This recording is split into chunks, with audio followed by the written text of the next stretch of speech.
मेरे पास जो ही एफआईआर दर्ज हुई त्यों ही वर पक्ष है उसकी तरफ से मेरे पास इन्फॉर्मेशन आई कि हमारे खिलाफ ये एफआईआर दर्ज होगी जी। मैंने उनका कहा कि तुम पुलिस के अंदर सरेंडर कर दो और जो डाउरी आर्टिकल्स या जो गिफ्ट आइटम्स देके गए हैं वो पुलिस में सौंप दो।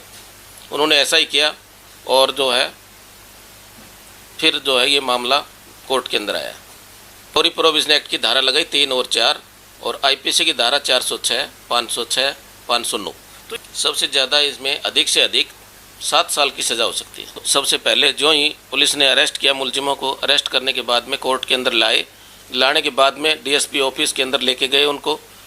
डीएसपी ऑफिस गजटेड अधिकारी होता है, उसकी तस्दीक के बाद में ही अरेस्ट होती है, जबकि इन्होंने पहले से पुलिस ने लड़के पक्ष के जो फादर है उसको पहले से अरेस्ट किया हुआ था और मदर और बेटे को सुबह अरेस्ट किया था। पहले जिस दिन पेश किए उससे पहले वाले दिन फादर की गिरफ्तारी हो गई थी और दूसरे दिन जो है जो ही पेश किया उस दिन लड़का की और उसकी मदर की नहीं पुलिस जो इनके पास पहुंची वही कोर्ट या पुलिस के अंदर उसका फादर यहाँ था, जबकि पुलिस जो है वहाँ चक्कर काट रही थी। जमानत तो बेलेबल ऑफेंस जो है नॉन बेलेबल ऑफेंस था, परंतु उसके अंदर रिकवरी वगैरह सारी चीज़ हुई थी। जो नॉन बेलेबल ऑफेंस की धाराएं लगाई हुई थी वो धाराएं मेड आउट नहीं होती थी, इसलिए कोर्ट ने दोनों पक्षों को सुन करके अपनी डिस्क्रिप्शन का यूज करते हुए बेल कर दिया। लोगों की अपनी भावनाएं, उनको जो कच्चा दिमाग है वो कच्चे दिमाग से सोचते हैं, उनको सब बातों का पता हो तो ये बातें नहीं सोचते। सुप्रीम कोर्ट की गाइडलाइन है कि 7 साल से कम की सजा के जो ऑफेंसेज हैं उसके अंदर यदि पुलिस पकड़ती है, किसी को गिरफ्तार करती है तो पुलिस बेल पर ही छोड़ दे। 19 जनवरी तारीख लगी हुई आगे अवेटिंग ऑफ चालान के लिए। पुलिस 173 सीआरपीसी की रिपोर्ट पूरे सबूतों के साथ पेश करेगी, फिर कोर्ट कॉग्निजेंस लेगी, चार्ज लगेगा नहीं लगेगा, फिर उसके बाद में एविडेंस आएगी। यदि चार्ज लग गया तो एविडेंस आएगी, पर पहले प्रोसिक्यूशन एविडेंस आएगी, फिर 313 के बयान होंगे मुलजिम के, फिर उसको पूछा जाएगा कि तू डिफेंस देना चाहता है कि नहीं चाहता। यदि वो देने चाहते हैं तो डिफेंस की एविडेंस होगी, फिर कोर्ट फैसला करेगी। देखो मटेरियल जो एविडेंस है वो लड़का लड़की के जो गार्जियंस है उनकी एविडेंस है। देखो ये इलेक्ट्रॉनिक एविडेंस है, ये सेकेंडरी टाइप की एविडेंस है। इसके अंदर फर्स्ट टाइप की एविडेंस के लिए इसके अंदर 65-20 सर्टिफिकेट इसकी सर्टिफिकेट लेनी पड़ती है। इससे पहले वही सैंपल लिया जाएगा लड़के का, जो पुलिस ने एप्लीकेशन लगाई थी उस पर हमने नो ऑब्जेक्शन कर दिया था कि जब पुलिस कॉल करेगी हम सैंपल देने के लिए आ जाएंगे।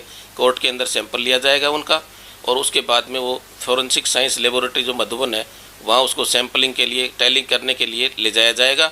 उसके बाद में वो फर्स्ट टाइप की एविडेंस हो जाएगी। पहले तो अभी वो ऑडियो सही है कि गलत है उसके बारे में अभी डिसीजन ही नहीं हुआ है। एविडेंस आएगी कि कोई टूटर्ड सिस्टम है या कोई दूसरा आदमी बोल रहा है या उनकी डायरेक्ट बातें हो रही है, ये चीज़ आने के बाद में ही कुछ कहा जा सकेगा। देखो दहेज तो बनता ही नहीं है, क्योंकि ये जितने भी आइटम दिए गए हैं ये उसके गिफ्ट आइटम है, बेटी का स्त्री धन है ये।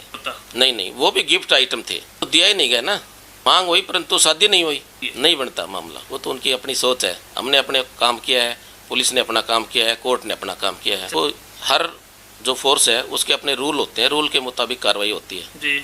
ये उसका डिपार्टमेंट जाने क्या करेगा क्या नहीं, ये कोर्ट से संबंधित मैटर नहीं है। केवल एफआईआर से कुछ नहीं होता, क्योंकि उसमें तो आरोप लगाए जाते हैं। आरोप जब तक साबित ना हो जाते तब तक उसके ऊपर एडवर्स इन्फ्लुएंस ड्रा नहीं होगा।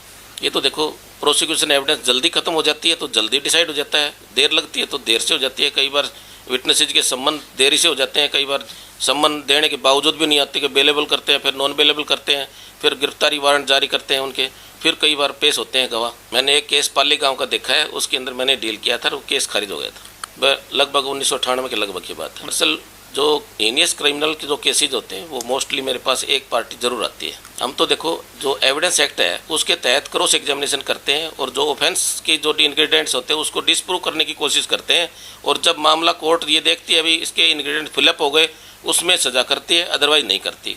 तो मोस्टली जो दहेज के जो मैटर्स हैं उसके अंदर ऐसे मान लो इनकी जो रेशियो है, कन्विक्शन की रेट है 5% के लगभग है। वो पत्रकार अपना व्यू जो है वो उसका अपना व्यू होता है, वो व्यूज़ देता है। न्यूज़ जो है न्यूज़ देता है, व्यूज़ नहीं देता। वो अपने व्यूज़ तो गवाह के सामने रखता है, पार्टी के सामने रखता है, फिर उनकी जो बात आती है उसी को रिफ्लेक्शन करता है। उसकी अपनी तरफ से कोई एविडेंस नहीं होती, न अपनी तरफ से कोई वो एडिशन होता है न एडिटिंग होती है। कहने तो उनका अपना काम है, हमें अपना काम करना है। हाँ सही कर रहे हैं, हमें जो है ना एडवोकेट एक्ट के तहत कुछ रूल्स रेगुलेशन की पालना करनी पड़ती है। कोई पार्टी हमारे पास आती है तो हम उसको डिक्लाइन नहीं कर सकते। सेक्शन 35A है एविडेंस एक्ट के अंदर, अदरवाइज अनुशासनात्मक कार्रवाई हमारे खिलाफ कोई कर सकता है तुरंत बाद। ये करीब 22 तारीख को मेरे पास संपर्क हुआ है। देखो ये एक सिविल रेमेडी, यदि कोई नुकसान है तो, अदरवाइज कोई नुकसान नहीं, क्योंकि जैसे कि तैसे वापस पहुंचे। सफाई के लिए सिविल रेमेडी, ये क्रिमिनल रेमेडी नहीं है। नहीं वो उनके पास रेमेडी है, कोर्ट के अंदर जाएं कि हमें इस शादी की ये टूटने की वजह से हमारा ये सामान का लॉस होगा, हमें ये इतना जो खर्चा लग गया, हमारा टेंट का लग गया, हलवाई का लग गया, ये सामान का लग गया, इस तरह से हमने प्रिपरेशन करी हुई थी, उसका जो इतना खर्चा आता है वो कोर्ट के सारी बातें नुकसान की सारी बातें हैं, नुकसान की सारी बातें हैं, क्या सामान किया था नहीं किया था, ये तो अभी तक तो कोई ऐसी एविडेंस नहीं आई है, कोई लड्डू बना के दिखा रखे हों या कोई कढ़ाई चढ़ी हुई हो, ऐसी कोई बातें वीडियो के अंदर अभी तक तो कोई आई नहीं है। देखो, जब क्रिमिनल केस ऑफेंस जो इस तरह के ऑफेंसेज होते हैं, पूरे परिवार को इन्वॉल्व करने की कोशिश की जाती है, हरासमेंट करने की पूरी कोशिश की जाती है, उसमें चाहे जायज़ हो नाजायज़ हो, तो आरोप जो लगे हैं उसके अंदर कोर्ट देखेगी इसके अंदर किसके खिलाफ इंग्रेडिएंट्स हैं, किसके खिलाफ नहीं है। हो तो गया, देख लो कालू राम का क्या कसूर था। कालू राम तो बेचारा सीधा साधा आदमी है, खाती आदमी है, वो अपने खाती काम करके बड़ी मुश्किल से अपना गुजारा करता है। एक अच्छा बेटे को पढ़ा दिया, वो नौकरी लग गया, ये रिलेशन हो गए। देखो, कोई कमी होगी तभी तो निकाली गई है, अदरवाइज थोड़ी है। हमने उसको सामान का वीडियो थोड़ी देखा है हमने, उसके अंदर कमी थी, फिजिकल हमने वेरिफिकेशन नहीं की, बातें सुनी। यहाँ जो धाराएं हैं उसके अनुसार तो कोई दोषी नहीं, तो प्रोसीजर है, कोर्ट के अंदर कोई आरोप लगा देता है तो उसकी प्रक्रिया चलेगी उसके खिलाफ। तो लंबे के बारे में प्रोसिक्यूशन की जो एविडेंस है वो कब तक कंक्लूड होती है उसके ऊपर डिपेंड करता है। प्रोसेस यही रहेगा, जब अब चालान पेश करेंगे, कितने दिन में चालान पेश करेंगे, 173 की रिपोर्ट फाइनल पर आएगी, कोर्ट के अंदर आएगी, वो कॉपी सप्लाई होगी मुलजिम पार्टी को, उसके बाद में चार्ज पर आर्गूमेंट होगी, फिर चार्ज की रिवीजन भी फाइल कर सकते हैं, सेकंड रिवीजन भी फाइल कर सकते हैं, अपील भी कर सकते हैं। उसके बाद में एविडेंस आएगी प्रोसिक्यूशन की, एविडेंस के बाद में डिफेंस एविडेंस आएगी, 313 की स्टेटमेंट होगी, डिफेंस की भी कोई एविडेंस वो देना चाहेंगे तो देंगे, फिर कोर्ट जो है कंक्लूजन निकालेगी इसमें सजा के कोई एविडेंस है कि नहीं है।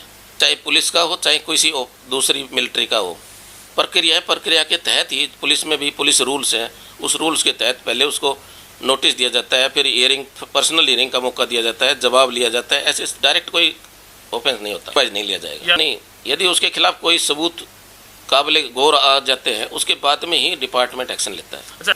देखो, जब दोनों पक्षों को ये एम्बिग्यूटी हो, संदिग्धता हो कि तुम्हारा जो है सेफ नहीं हो तुम, तो दोनों पक्ष जो है वो एक दूसरे के प्रति सही रहा, उन्होंने बारात भी नहीं लाए और शादी भी नहीं हुई, अदरवाइज बारात लेके आते, उनके साथ कोई अप्रिय घटना हो जाती, कोई गोली चल जाती और उस तरह की कोई अपराध घटित हो जाता, तो उस चीज़ को हमने तो ये जो दूसरा पक्ष है इन्होंने डिनाई किया है, अच्छा किया। लड़की ने भी मना कर दिया था कि अभी मैं उसके साथ शादी नहीं करूँगी। देखो, वो बेटी है, दो बेटी है, उसने अपना जो निर्णय लिया है, उनकी बातचीत हुई है, हॉट वर्डिंग्स हुई है, उसने अपना निर्णय लिया कि आज मेरे साथ इस तरह की घटना हो गई, इस तरह की हॉट वर्डिंग्स आ गई, तो मेरे को तो पूरी लाइफ जो है इसके साथ बितानी पड़ेगी। उसने अपना इंडिपेंडेंट व्यू लेकर के डिनाई कर दिया। हमारे पास FIR दर्ज होने के बाद में मैटर आया है, इसलिए हमने प्रीवियस जो हिस्ट्री है उसके बारे में नॉलेज नहीं है।